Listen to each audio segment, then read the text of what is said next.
Welcome to a brand new episode of the JAP Advisors Ind AS Clinic podcast. Glad to be here for this one. Yeah, today we are looking at a scenario that requires literal accounting time travel. It really does feel like that sometimes. Right. I mean, we are going to explore how a business is forced to recognize the value of an asset on its balance sheet before that asset even exists in the physical world. Yeah, it sounds a bit like financial science fiction. It totally does, but it is a very real, highly technical puzzle, and it's centered around the fair value hedge of a firm commitment under the framework of Indian accounting standards. It's definitely one of those rare areas in the standards where the framework essentially asks you to bend the fundamental rules of time and measurement. Just to tell a more truthful economic story, right? Exactly. Which is exactly what makes this deep dive so fascinating. But before we get into the actual mechanics of, fabricating assets out of thin air, I want to set the stage. That's a good idea. Yeah, I want to mention the pedigree of our source material today.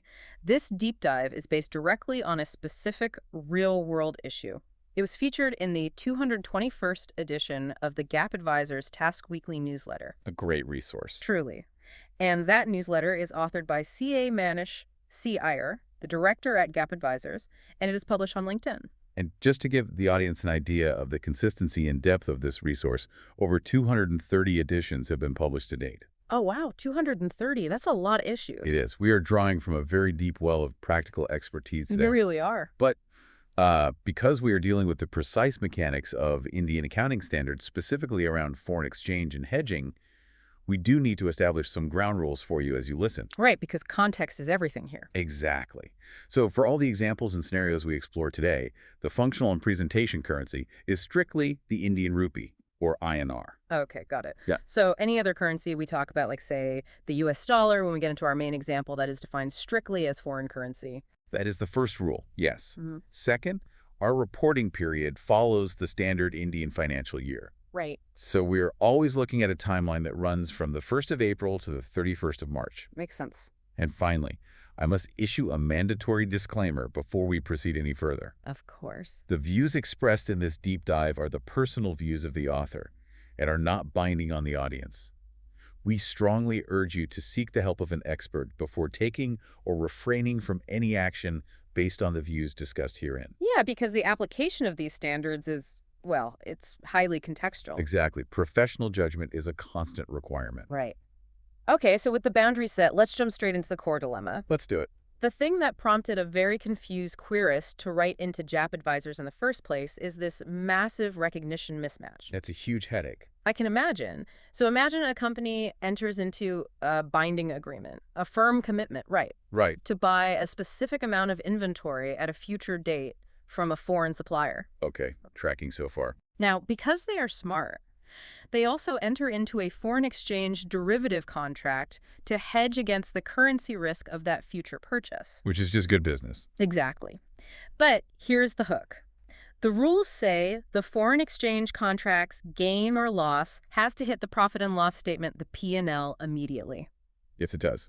Meanwhile, the firm commitment to actually buy the inventory doesn't have any P&L impact until the physical goods actually arrive and are recognized. And there is the mismatch. Right. So the querist is looking at their financials and asking, how does this make any sense? It's incredibly frustrating for them.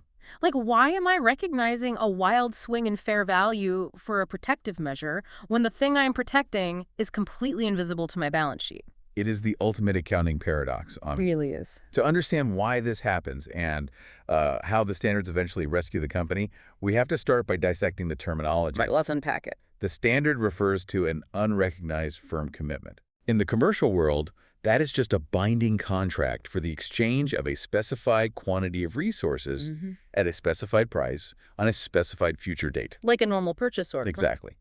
But the accounting framework labels this an executory contract. Okay, let me try to break down executory contract conceptually for a second. All right.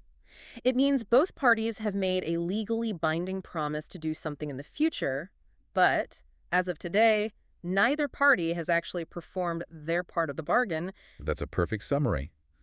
The performance is equally unperformed on both sides. Right. You have promised to buy the inventory, and the foreign supplier has promised to manufacture and ship it. Yeah. But right now, no goods have arrived at your port, And not a single rupee or dollar has left your bank account. Right. Nothing has actually happened yet. Precisely. Because of that equal lack of performance, the conceptual framework that underpins all accounting principles steps in. And what does it dictate? It dictates that you do not recognize the underlying asset, the inventory, or the liability, the obligation to pay on your balance sheet. Okay, I want to push back on that a little bit, or at least explore the philosophy behind it. Sure. If I sign an ironclad legal contract to buy, say, $10 million worth of raw materials, that is a massive economic reality for my company. Unquestionably. So why is the accounting framework so rigid about keeping it off the books? Wouldn't it be more transparent to show investors that I have this massive incoming asset and incoming liability? It's a great question, and it is a debate that standard setters have wrestled with for decades. I bet. The reluctance to put executory contracts on the balance sheet comes down to preventing balance sheet bloat. Ah, balance sheet bloat. Yeah, and maintaining a strict definition of what an asset and a liability truly are. Okay, define them for me in this context. An asset is a present economic resource controlled by the entity as a result of past events. Present resource, past events. Got it. And a liability is a present obligation arising from past events. Right. If I merely sign a piece of paper saying I will buy something next year, I don't control the resource yet. That makes sense. The supplier could just breach the contract. Exactly. The supplier could breach. The factory could burn down. Right. Anything could happen. If we let companies bloat their balance sheets with every future promise they make, the financial statements would become utterly meaningless. They'd just be full of hypothetical futures instead of grounded in present realities. You nailed it. Okay, that makes intuitive sense. You don't get to claim the house until you actually get the keys and take on the mortgage. Perfect analogy. So the firm commitment remains unrecognized. Unrecognized. Got it. And we have to view this specifically through the lens of Ind AS 2, which governs inventories. Right. Ind AS 2. And AS 2 requires that inventory is normally measured at the lower of cost and net realizable value. Okay.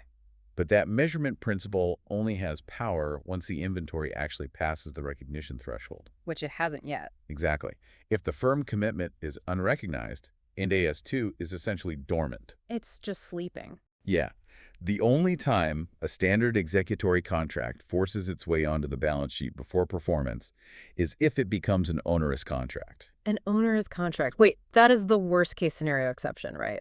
It is. That is when the unavoidable costs of meeting the obligations under the contract actually exceed the economic benefits you expect to receive from it. Spot on. Like agreeing to buy a commodity at a fixed price and then the global market for that commodity completely collapses. Yes. Meaning you are legally forced to buy something at a massive guaranteed loss. In that specific disastrous scenario, the framework demands you recognize a provision for that loss immediately. Because it's an unavoidable loss. Exactly.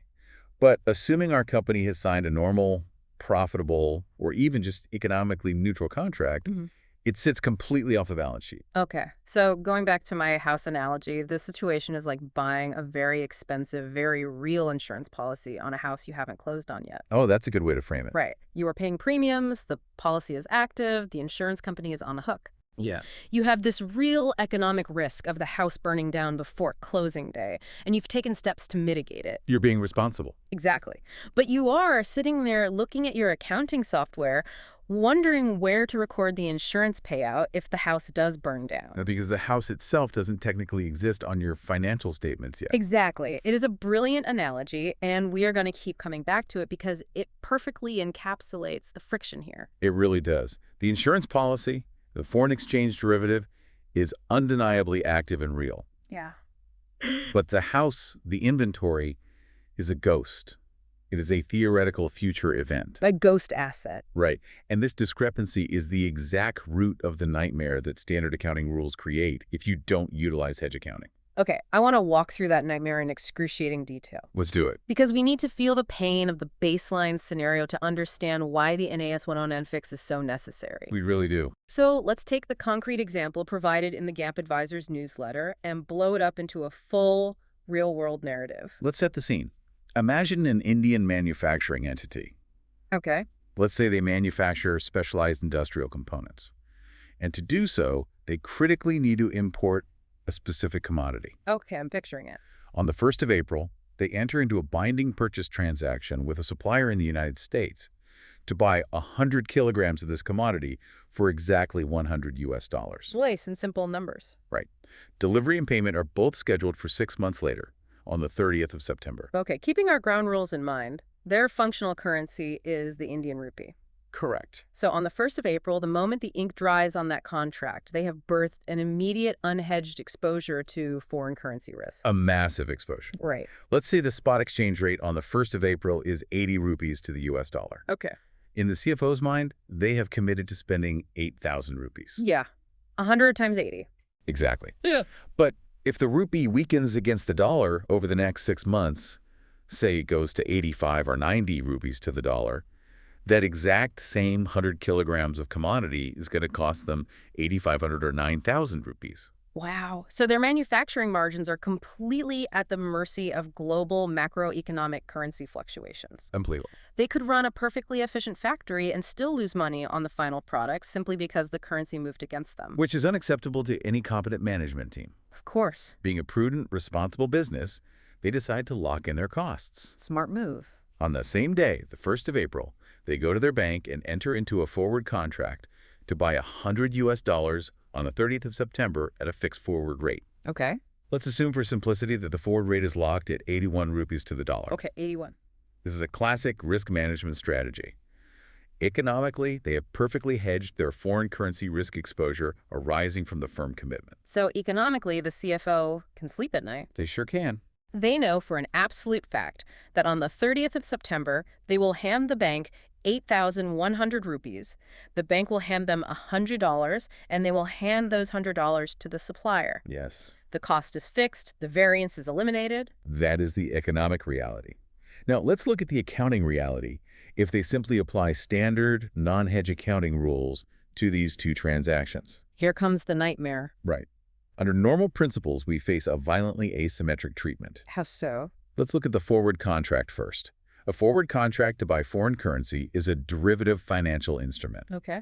And under the Indian accounting standards, specifically the General Classification and Measurement Principles of Ind AS 109, all derivatives must be measured at fair value through profit or loss, or FVTPL. Wait, let's pause and dig into FVTPL because the standard setters didn't choose that randomly. They absolutely do not. Why are derivatives forced into this specific bucket, like FVTPL for everything? It comes down to transparency and preventing historical abuses. Oh, historical abuses. Tell me more. Decades ago, companies would enter into massive, complex derivative contracts and leave them entirely off the balance sheet. Just hidden away. Exactly. Or hold them at historical cost, which was usually zero at inception. Right. When the market moved against them, they suddenly owed billions of dollars that investors had no idea about. Wow, so a total lack of visibility. Completely. The standard setters, globally and in India, drew a hard line. That makes sense. They said, if you are playing with derivatives, which are inherently volatile and highly leveraged, you must show the market value of that instrument on your balance sheet at every single reporting date. No hiding. Right. And any change in that value must be immediately slapped onto your profit and loss statement so investors can see the volatility you are exposed to. Okay, I see the logic. It forces the risk into the light. Yes, exactly. So for our company, let's say a reporting date hits in the middle of our timeline. Let's do that. Let's say it's the 30th of June, the end of the first quarter. The company has to look at the market value of that forward contract. Yes. Let's assume the global markets have been chaotic and the rupee has weakened significantly. Okay. The current forward rate for September 30th delivery has jumped from 81 to 86 rupees to the dollar. Ouch. The company holds a contract, allowing them to buy $100 at 81 when the going rate is 86. Oh, wait. That contract is suddenly incredibly valuable. Yes. It is a positive fair value of roughly 500 rupees. Exactly. And under FVTPL, the company must recognize that forward contract as an asset on the balance sheet. Okay. And critically, they must record a 500 rupee gain directly in their P&L for that quarter. So the derivative is doing exactly what it was designed to do. It is gaining value to offset the fact that the underlying dollars are becoming more expensive. Yes. But, and here comes the nightmare, what happens to the other side of the equation on the 30th of June? Ah. What happens to the firm commitment to buy the 100 kilograms of commodity? As we established in our discussion of executory contracts, Right. under normal accounting principles, it remains completely unrecognized. It is a ghost. It's a ghost. You do not revalue the future inventory purchase based on the currency Because fluctuations. it's just zero. Right. You do not calculate that the inventory is now going to cost you 500 rupees more and put that hypothetical loss through the P&L. That is deeply flawed. It is. Like, if I am the CFO, I did the economically responsible thing. I hedged my risk to protect my manufacturing margins. Right. But standard accounting rules are going to take my Q1 financial statements and make me look completely unhinged. Let's look at it from the perspective of an external stakeholder. Okay. Imagine an investor or a creditor reviewing the Q1 financials. They just see the numbers. Right. They look at the P&L and see a naked, highly volatile 500 rupee gain sitting there. Generated purely from a foreign exchange derivative. Yes. And what do they assume? They assume the management team has stopped focusing on manufacturing industrial components and has started running a speculative foreign exchange trading desk on the side. They see a company gambling on the rupee. Exactly. Financial statements report a massive, unhedged derivative position. Because the physical side, Yeah. the fact that the future inventory is now correspondingly more expensive in rupee terms, which entirely neutralizes the derivative gain, is entirely ignored by the accounting system. It's just not there. Nope. Yep. The two transactions were designed to work together to reduce exposure. Right. But because of the asymmetric accounting treatment, one marked to market, the other ignored, they actually appear to increase the entity's exposure to foreign currency risks in profit or loss. It is worse than just a mismatch. It is a fundamental failure of communication. That's exactly what it is. The financial statements are the primary language a business uses to communicate its reality to the outside world. And in this baseline scenario, the normal accounting principles are actively lying to the users of the financial statements. They are omitting half the story. Right, half the story is missing. And that distortion is precisely why hedge accounting exists. Okay, here comes the fix. Yes. Standard setters recognize that if the rules punish prudent risk management by creating artificial P&L volatility, companies might actually choose not to hedge their risks. Just to keep their financial statements looking smooth. Exactly. And that would be a disaster for the real economy. That is a terrifying thought. That a rigid accounting rule could incentivize a CEO to leave their supply chain exposed to catastrophic currency crashes simply to avoid explaining a mismatched derivative gain to an angry board of directors. It happens. Wow. So the framework has to offer an escape hatch. It does. And that leads us directly into the specific provisions of Ind AS 109 and the crucial tools it offers to professionals dealing with these exact headaches. It is the perfect pivot. Ind AS 109 contains a dedicated chapter on hedge accounting, and it acts as an explicit override to the asymmetric nightmare we just described. Thank goodness. Right. To understand how it works, we have to look at the philosophical foundation of the chapter. Okay. Let's examine the text of paragraph 6.1.1 of Ind AS 109, which outlines the overarching objective of hedge accounting. I am assuming it is a direct rebuke of the FVTPL distortion. What is the exact phrasing?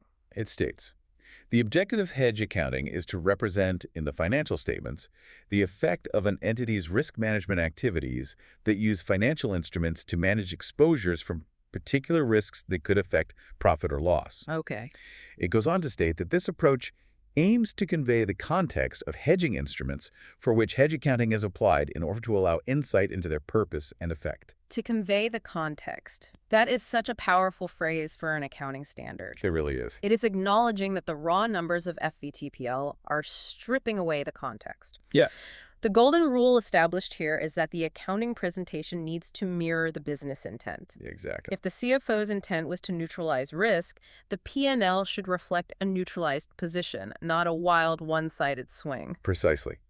The standard is explicitly granting entities a privilege. A privilege. Yes. It allows them to bypass the normal mismatched measurement principles, provided they meet certain strict, unyielding criteria. Oh, of course there are criteria. You cannot just buy a random derivative, claim it's a hedge after the fact, and change your accounting. No loopholes. Right. The standard demands a formal designation, rigorous documentation, and ongoing proof that the hedge actually works. Let's talk about that proof. How do we know if our company's specific forward contract for the $100 qualifies for this privileged treatment? It requires a thorough assessment of hedge effectiveness. Okay. In the scenario provided in the Gap Advisor's newsletter, the author carefully notes a crucial detail. The forward contract is a plain vanilla forward. Let's define plain vanilla in the context of derivatives because it is an important distinction. It really is. We aren't talking about a contract loaded with complex, exotic features. There are no embedded options, no knockout barriers, no leverage multipliers. No, nothing fancy. It is a simple, linear agreement to exchange a specific amount of currency at a specific rate on a specific date. The simplicity is key because Yeah. it makes the derivatives behavior highly predictable. Right. But the more important factor noted in the source is that the critical terms of this plain vanilla forward match the critical terms of the firm commitment. What are the critical terms in this scenario? First, the underlying risk. Mhm. Both are tied to the USD-INR exchange rate. Okay, that matches. Second, the notional amount. The forward is exactly for $100, perfectly matching the $100 firm commitment. Perfect match. And third, the timing. The maturity date of the forward contract aligns perfectly with the expected payment date for the commodity. Because those critical terms are perfectly aligned, standard practice allows us to conclude through a qualitative assessment that the hedge is highly effective. Exactly. We can logically assume that any changes in the fair value of the forward will reliably and inversely offset the changes in the rupee value of the firm commitment caused by the currency fluctuations. Yes. But documenting that logic at the inception of the hedge, before any market movements even happen, is an intensely complex task for finance teams and auditors. I can imagine. The documentation requirements under Ind AS 109 are unforgiving. Like how unforgiving. You have to formally identify the hedging instrument, the hedged item, the nature of the risk being hedged, and exactly how you will assess the hedge's effectiveness over its life. Wow. And you have to do all of this formally on day one. Day one. Right. If an auditor comes in at year-end and finds that the initial documentation was vague or the effectiveness assessment methodology was flawed, the entity loses the privilege of hedge accounting retroactively. Oh, man. They get thrown right back into the asymmetric P&L nightmare we described earlier. Okay, I am putting myself in the shoes of a 24-year-old junior auditor or a corporate finance manager looking at an Ind AS 109 hedge designation for the first time. It's daunting. The sheer volume of technical requirements sounds terrifying.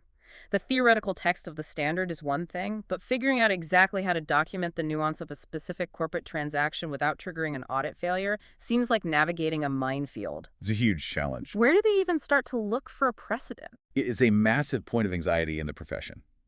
You cannot simply guess your way through paragraph 6.1.1. No. You need real-world precedent. You need to see how these theories have been successfully applied and documented by others facing the exact same scenarios. Which is exactly why I want to break the fourth wall for a second and address you, the listener, directly. Yeah, this is important. If you are an auditor, a finance controller, or anyone whose career involves the practical, real-world application of these complex standards, we cannot emphasize enough the value of the issue repository on gatadvisors.com. It is, quite frankly, a vital piece of infrastructure for anyone practicing in this space. The platform at gapadvisors.com currently hosts over 4,500 specific, nuanced issues and their detailed technical responses. Over 4,500. Yeah, covering both Ind AS and Indian GAAP. Think about the scale of that, 4,500 real-world case studies. It's incredible. And what makes it an absolute lifeline is that any person can register for free.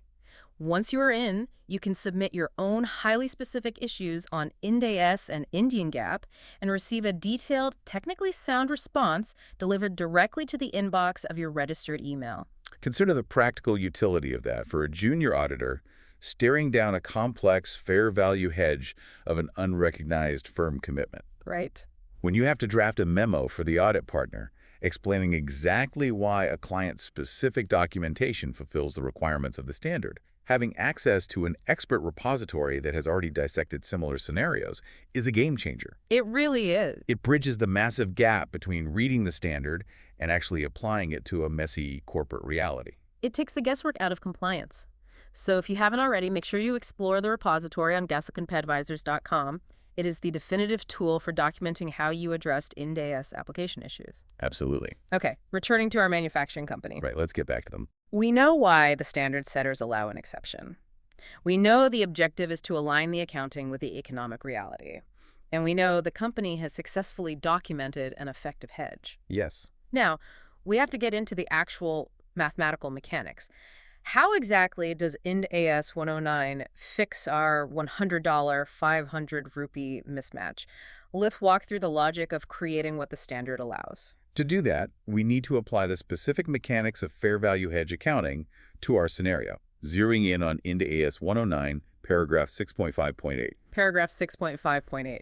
Okay. But before we execute the mechanics, there is a fascinating point of clarification raised in the source text regarding the initial choice the company makes. What choice? I thought the path was fixed. Not always. The author of the JAP Advisor's newsletter rightly points out that because the specific risk being hedged in this scenario is foreign currency risk, the company actually has a strategic accounting choice. Really? They could technically designate this relationship as a cash flow hedge. Let me think about that. A cash flow hedge is designed to manage the volatility of future cash movements. Yes. And in this case, the company is fundamentally trying to lock in the future cash outflow. They want to ensure they only ever have to physically pay 8,100 rupees, regardless of what the spot market does. Exactly. So a cash flow hedge designation makes perfect logical sense. It does.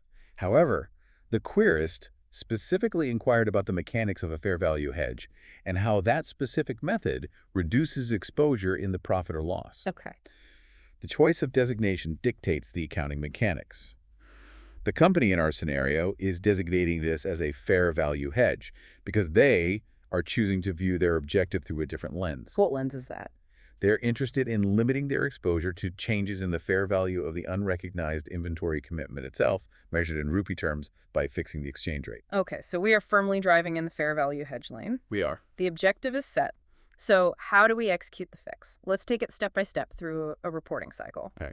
Let's go back to our Q1 end date, the 30th of June, where the rupee has weakened and the forward contract is in the money. Step 1 deals with the hedging instrument. The forward contract is measured at fair value, and any changes in that fair value are recognized immediately in the profit or loss. Wait, this is exactly the same as the normal nightmare accounting we discussed earlier. It is. And AS 109 does not change the fundamental nature of the derivative itself in a fair value hedge. It must still mark to market through the P&L. So on June 30th, the forward contract has gained 500 rupees in fair value because the dollar got more expensive. Correct. We record a derivative asset of 500 rupees on the balance sheet, and we show a 500 rupee gain in the P&L. Yes. But without the other side of the equation, our P&L is still unbalanced and volatile. The investors still think we are a forex trading desk. Where is the magic fix that hedge accounting provides? Step 2 is the magic fix, and it requires a radical departure from the normal conceptual framework we debated earlier. Okay, brace yourself. Crucially, because this is a formally designated fair value hedge of a firm commitment, Ind AS 109 dictates a specific override. And let's read the exact mechanism from paragraph 6.5.8. Let's hear it. It states that the cumulative change in the fair value of the hedged item, which is the unrecognized firm commitment subsequent to its designation, must be recognized as an asset or a liability on the balance sheet with a corresponding gain or loss recognized in profit or loss.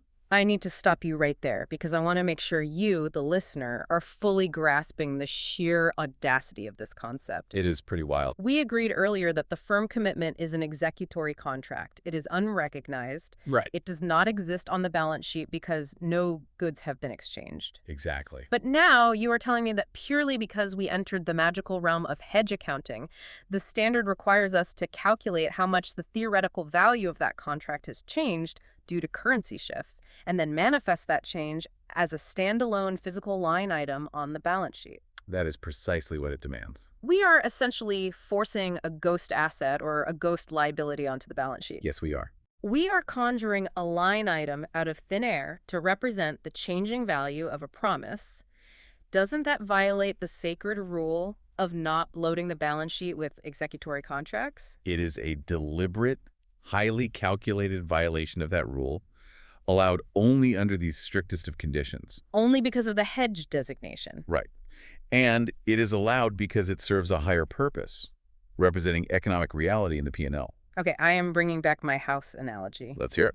It is like the standard setters are saying, look, we know the house isn't built yet, but since you bought insurance on it, we are going to let you create a theoretical house value fluctuations account on your balance sheet. Yes. Not the value of the house itself, just an account that tracks how much more or less expensive the house is getting while you wait to close. It acts as a sponge. A sponge is the perfect way to conceptualize it. And let's look at exactly what that sponge is absorbing in our June 30th scenario.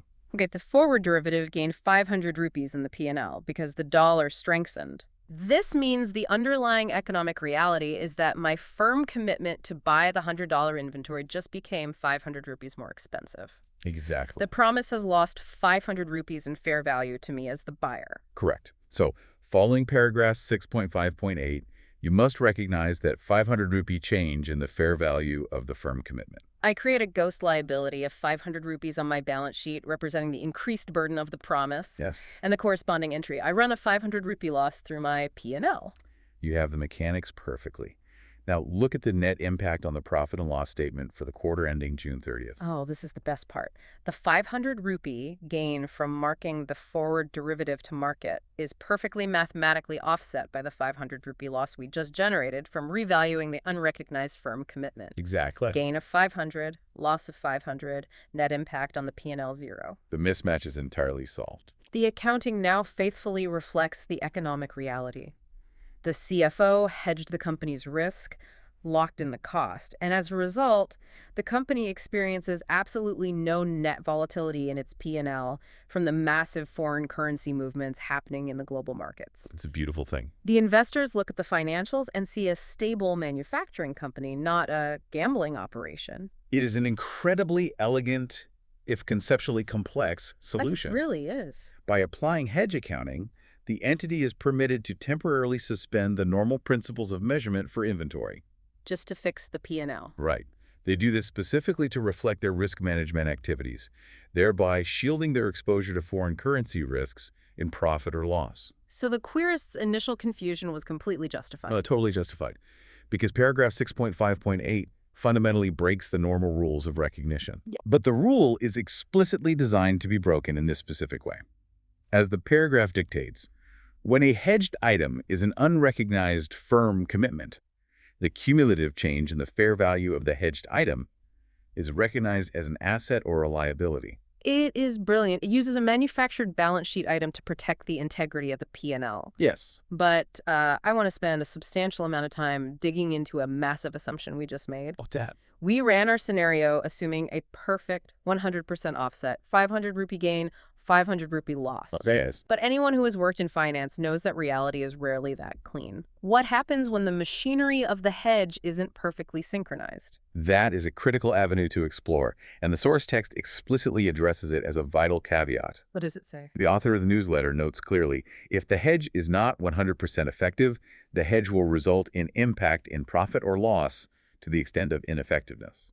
I want to spend the next several minutes unpacking this concept of ineffectiveness because it is where the theory truly collides with reality. It really is. How does a hedge become ineffective, especially if we are using a plain vanilla forward contract that we said matched perfectly on day one? It happens because the global economy is messy and supply chains are unpredictable. So true. Let's explore a few real-world scenarios.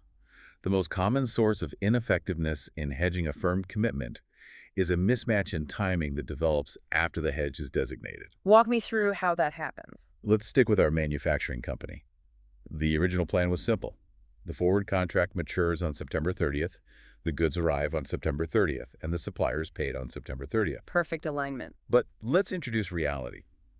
Let's say in August, there's a massive strike at the port where the goods are supposed to be loaded, or a ship gets stuck in a major canal. A completely unforeseeable logistics nightmare. Exactly. The supplier contacts our company and says, we cannot deliver on September 30th. The goods won't arrive until October 15th, and per our contract, you don't have to pay us until the goods arrive. Okay, the business side adapts. The payment is delayed. But what happens to the financial instruments? The forward contract is a rigid financial instrument with the bank.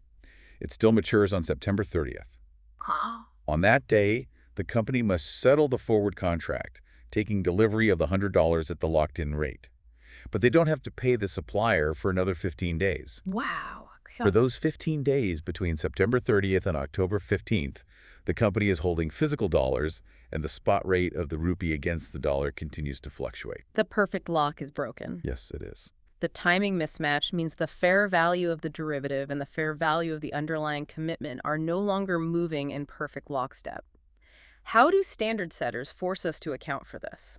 They force it into the open through the P&L. Let's quantify it. Let's quantify it with hypothetical calculation. Let's say that by September 30th, The forward contract has generated a total cumulative gain of 600 rupees. Okay, 600. But because of the delay and the shifting interest rate differentials that factor into fair value calculations over different time horizons, the actuaries calculate that the cumulative change in the fair value of the firm commitment, the actual economic burden of the delayed promise, is only 550 rupees. Ah, the derivative overperformed the actual risk. Precisely. So we go back to our mechanics. We must recognize the full 600 rupee gain from the derivative in the P&L. Right. Then we look at our ghost liability sponge. The rules state we can only bill that ghost liability up to the actual change in the fair value of the hedged item. Which is only 550 rupees. So the sponge can only absorb 550 rupees. Correct. You recognize a 550 rupee liability on the balance sheet and push a 550 rupee loss through the P&L to offset the derivative. But the math doesn't clear to zero anymore. No, it doesn't. 600 rupee gain minus 550 rupee loss leaves a net gain of 50 rupees sitting in the profit and loss statement. And that 50 rupees is the quantified ineffectiveness of the hedge. The accounting standard absolutely refuses to let you hide that. You cannot artificially inflate the ghost liability to 600 just to make the P&L look clean. You can't just fudge the number. No.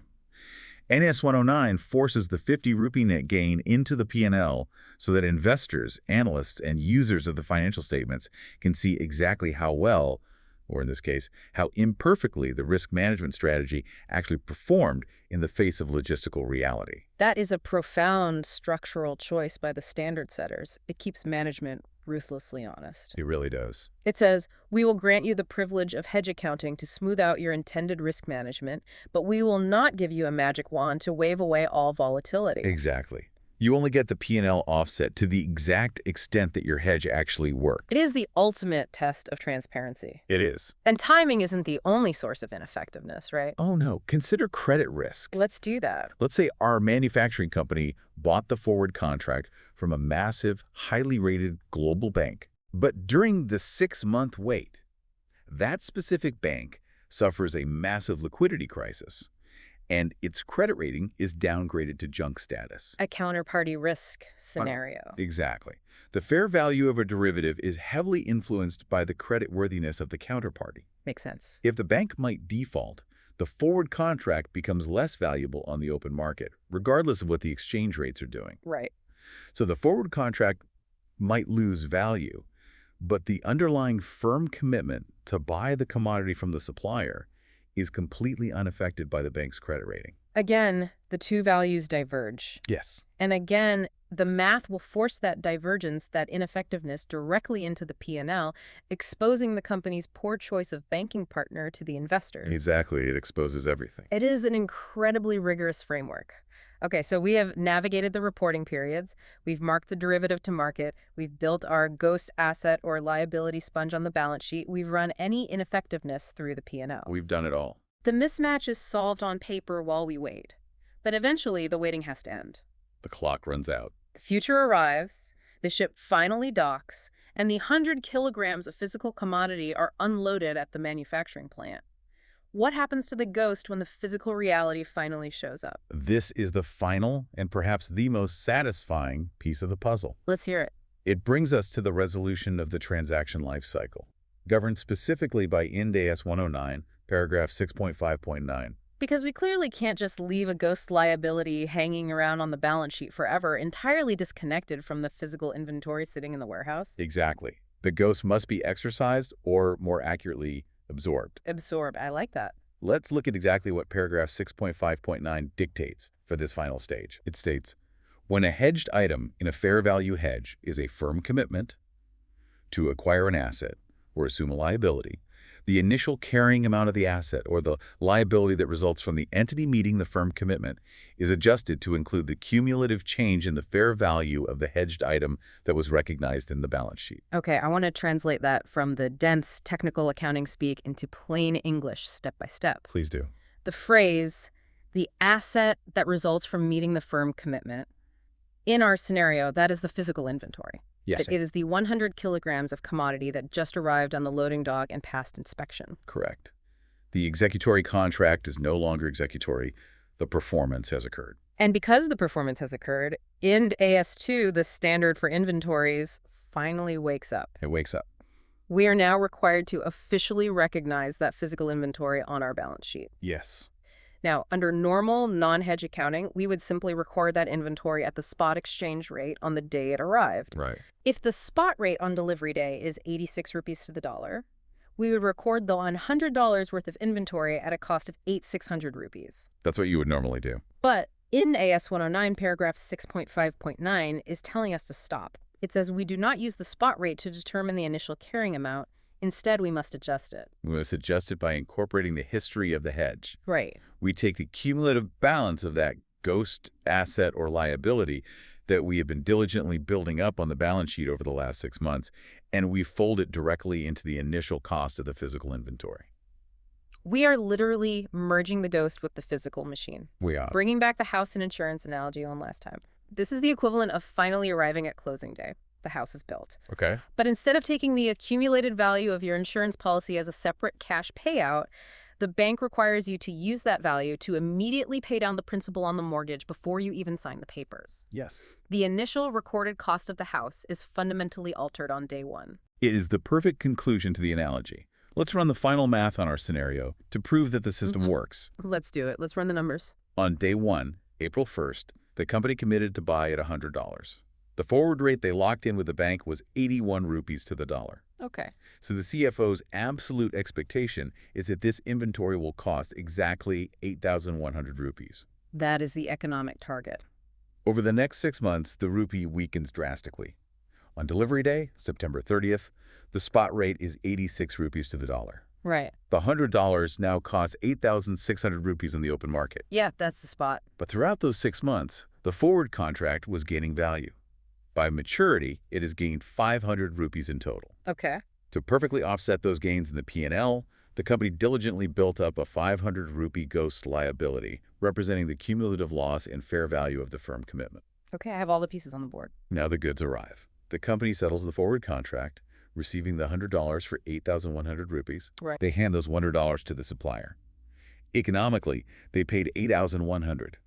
Now, how do we record the inventory? Okay, how do we do it? The standard says take the spot cost 8,600 rupees and adjust it by the cumulative change in fair value sitting on the balance sheet, the 500 rupee ghost liability. So you subtract the 500 rupee liability from the 8,600 rupee spot cost. Exactly. 8,600 minus 500 equals 8,100 rupees. 8,100. The ghost liability is eliminated from the balance sheet, and the physical inventory is recorded on the books at exactly 8,100 rupees. Which is exactly the forward rate the CFO locked in on day one. The loop is perfectly mathematically closed. It is a beautiful self-correcting mechanism. It really is. The accounting has bent over backwards, creating temporary theoretical assets and liabilities, just to ensure that the final number on the balance sheet reflects the true intent of the business. I love how that works. As the author of the Gap Advisor's Task newsletter succinctly summarizes at the very end of the query response, therefore, the fair value changes in the firm commitment are recognized as inventory to reflect the risk management activities of the entity. Simple as that. The entire complex system works precisely as intended. It anticipates the future, it aggressively protects the P&L from asymmetric volatility in the interim, and it ultimately lands the final physical asset on the balance sheet at the true economically hedged cost. When you step back and synthesize this entire journey for the listener, it really highlights a profound truth about the framework of Indian accounting standards. What's that? We often think of accounting as a rigid, inflexible set of mathematical rules. Sure. But by applying hedge accounting, the entity was permitted to temporarily suspend the normal foundational principles of measurement. They were. They recognized the changing value of an asset before the physical asset even existed. They conjured a sponge out of thin air.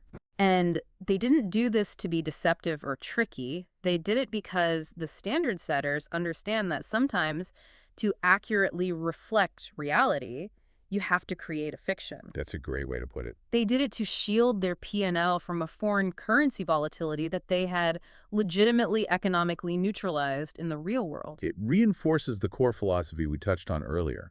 Accounting rules are not just sterile math equations. Right. When they are applied correctly, and when standard setters have the foresight to create highly controlled exceptions like Ind AS 109, accounting becomes a sophisticated language. A language, I like that. It is a language specifically designed to tell the true economic story of a business, in all its complexity and nuance, to anyone reading the financial statements. I think that is an incredible, profound place to bring our analysis to a close. It's been a great discussion. We have seen how the nightmare mismatch occurs. We've explored the rigorous criteria required to fix it.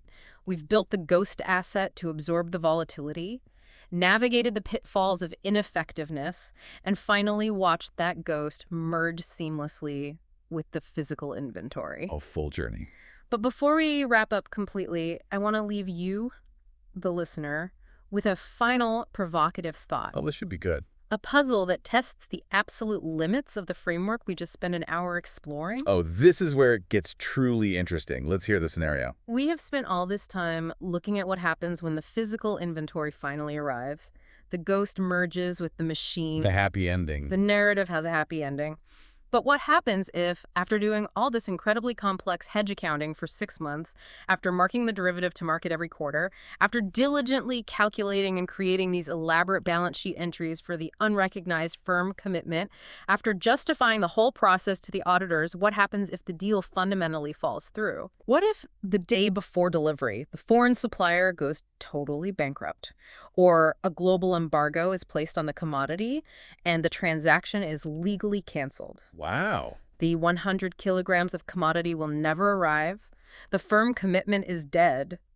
How do you untangle a 6-month-old ghost asset when the physical body it was supposed to merge with never shows up? That is a mess. I am going to leave that as a rhetorical question for you to ponder, perhaps to investigate on your own, or perhaps to search for in the repository at gapadvisors.com. It's a great puzzle to leave them with. It is exactly the kind of messy, unpredictable, real-world scenario that makes the study of accounting so infinitely fascinating. It certainly is a scenario that breaks the neat resolution we just constructed, and it tests the deepest mechanics of derecognition within the framework. It really does. And with that unresolved cliffhanger, we have reached the end of today's deep dive. It's been fun. I want to sincerely thank you for dedicating your time to exploring these deeply complex mechanics with us.